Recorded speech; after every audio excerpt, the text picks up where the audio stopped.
जब कोई प्यारो के गीत गावे छे हमारा उतरली आई तनी ट्राई मारियो फोन धार के।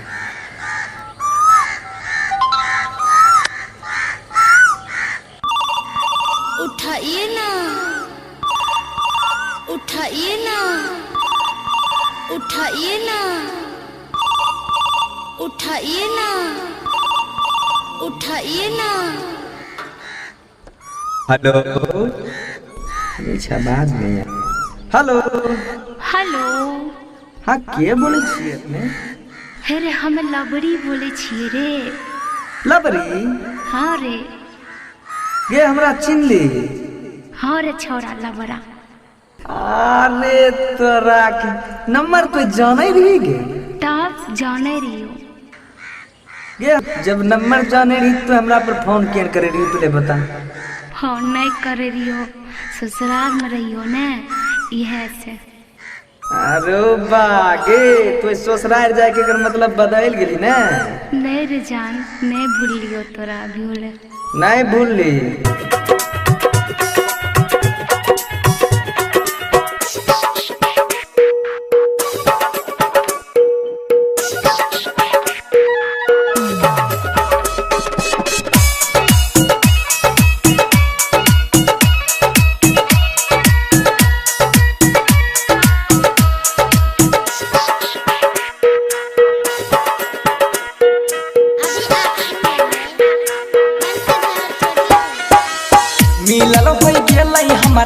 मिलल हो गेलै हमरा तोरा एक साल गे माल गे माल गे माल गे माल बत में यो सब हाल चाल गे माल गे माल कैसन छौ तोर हाल चाल।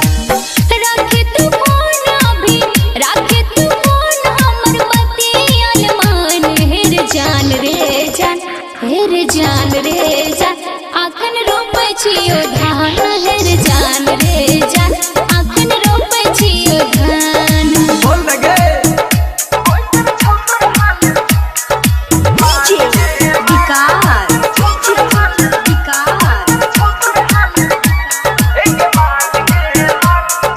मटियार कला सीतामढ़ी, मटियार कला सीतामढ़ी।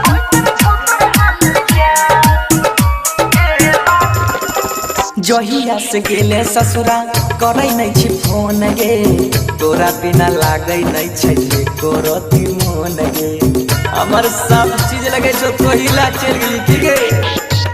काम से न टाइम मिले केना करियो भेंट रे, हमरा ससुर जी के छे 52 बीघा खेत रे। रही रही याद आबो, रही रही याद आबो छुअल दुनु गाल गे माल गे माल गे माल गे माल कैसन छौ तोर हाल चाल गे माल गे माल कैसन छौ तोर हाल चाल।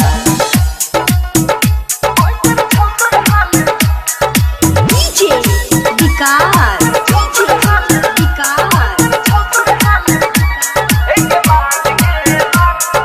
मटियार कला सीतामढ़ी, मटियार कला सीतामढ़ी।